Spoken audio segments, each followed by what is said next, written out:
Hello, hi, good evening மக்களே. Okay, எல்லோரும் எப்படி இருக்கீங்க? நல்லா இருப்பீங்கன்னு நம்புகிறேன். ஓகே, இனி ஒரு புதிய வீடியோவில் நம்ம வந்து தமிழ் இம்பார்ட்டன்ட் கொஸ்டின்ஸ் வந்து நான் உங்களுக்கு கொண்டு வந்திருக்கேன். ஸோ அதை வந்து பார்க்கலாம். ஒரு 25 கொஸ்டின்ஸ் வந்து இப்போ நம்ம பார்க்கலாமா?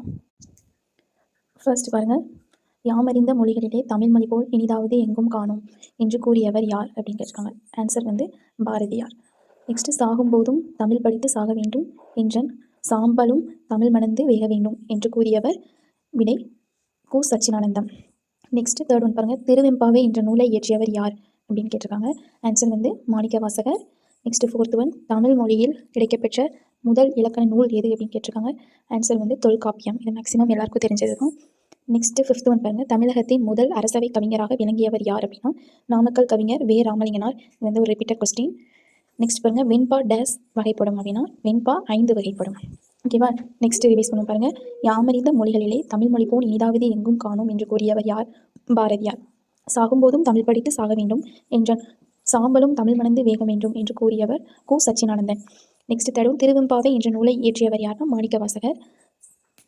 நெக்ஸ்ட்டு தமிழ் மொழியில் கிடைக்கப்பெற்ற முதல் இலக்கண நூல் எதுனா தொல்காப்பியம்.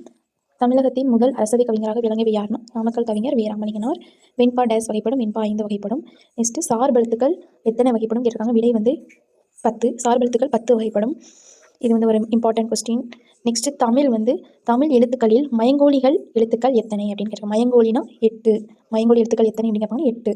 ஓகேவா? நெக்ஸ்ட் 9th பாருங்க, தமிழ் மொழியில் கீழ்கண்ட எழுத்துக்களில் எது சுட்டெழுத்து அப்படின்னு கேட்டிருக்காங்க. இப்போ ஒரு எழுத்து கொடுத்துருப்பாங்க, ஒரு 4 ஆப்ஷன் தானே கொடுத்துருப்பாங்க. அதில் வந்து நான் வந்து ஆப்ஷன் எழுதலை, சாரி. அதில் வந்து ஈ தான் சுட்டெழுத்துக்களில் இதான் நம்ம வந்து சுட்டெழுத்து. ஓகேவா? நெக்ஸ்ட், அணி என்பதன் பொருள். அணினால என்னது? அழகு. அணினா அழகு. தமிழ்நாட்டின் மாநில மரம் எது? பனைமரம். இது போன இயர் எஸ்ஏ எக்ஸாமில் கேட்டிருந்தாங்க.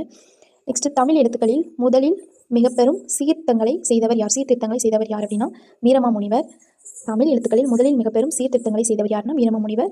நெக்ஸ்ட் பாருங்க, ஒன்றே குலமும் ஒருவனே தேவனும் என்று கவிதையை இயற்றியவர் யாருன்னா திருமூலர். ஒன்றே குலமும் ஒருவனே தேவனும் என்று கவிதையை இயற்றியவர் யாருன்னா திருமூலர். 4 2 சொல்லுக்குருதி இத்தொடரில் உள்ள எண்ணும் பெயர்களுக்கான தமிழ் எண்களை கண்டுபிடிக்க அப்படின்னா சா உ. ஓகேவா? கடுகு உளுந்து நனைச்சி சவிச்சு ருசிச்சு சாப்பிட்டேன் என்று அம்மா கூறினாள் இருக்கலாம். அதில் வந்து கடுகு உளுந்து நனைச்சி சவிச்சு சா. ஓகேவா?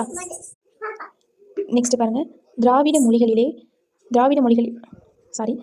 மொழிகளின் ஒப்பிலக்கணம் என்னும் நூலை எழுதிய அறிஞர் யாருன்னா கால்டுவெல். ஓகேவா? கால்டுவெல். ஊமை கவிஞர் என்று அழைக்கப்படுவர் யாருன்னா சுரதா. இது ரொம்ப ஈஸியான கொஸ்டின், ரிப்பீட்டட் கொஸ்டின். நெக்ஸ்ட், பகுத்தறிவு கவிராயர் என்று புகழப்படுவர் யாருன்னா உடுமலை நாராயண கவி. நெக்ஸ்ட், சீவக சிந்தாமணியின் வேறு பெயர் யார் எது அப்படின்னா மனநூல். ஓகேவா? சீவக சிந்தாமணியின் வேறு பெயர் எது அப்படின்னா மனநூல். நெக்ஸ்ட், வெற்றி வேர்க்கை நூலின் வேறு பெயர் என்னன்னா நருந்தொகை. வெற்றி வேர்க்கை நூலின் வேறு பெயர் நருந்தொகை. பரி என்னும் சொல்லின் பொருள் என்னன்னா யானை. பரி என்னும் சொல்லின் பொருள் யானை. எழுத்துக்களை உச்சரிக்கும் போது வல்லின எழுத்துக்கள் பிறக்கும் இடம் எது அப்படின்னா மார்பு. இது எப்படி ஞாபகம் வச்சுக்கலாம்னா மார்பு. எல்லாருக்கும் நெஞ்சுவலி வந்து தானே நிறைய பேர் வந்து இப்போ இறந்து போகிறாங்க. அப்போ வந்து எது வல்லினம்னா வலின்னு வச்சுக்கோங்க. அப்போ மார்பு. பந்து உருண்டது என்பது எவ்வகை வாக்கியம்னா தன்வினை. பந்து உருண்டது தான் தன்வினை பிரிவினைன்னு படிச்சிருப்பீங்களா, அதான்.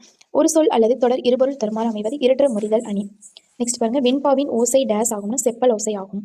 நெக்ஸ்ட் பாருங்க, லாஸ்ட் கொஸ்டின், எழுத்துக்களை உச்சரிக்கும் போது இதழ்களை குவிப்பதனால் பிறக்கும் எழுத்துக்கள் ஊ ஊ. நீங்கள் வந்து அந்த லிப்ஸை வந்து அந்த வார்த்தையை வந்து சொல்லி பாருங்கள். லிப்ஸ் வந்து அப்படி சேர்ந்து இருக்கும். ஊ ஊ. ஓகேவா? ஓகே, 1 to 25 கொஸ்டின்ஸ் நம்ம பார்த்துருக்கோம். நெக்ஸ்ட்டு ஒரு வீடியோவில் 25 கொஸ்டின்ஸ் நம்ம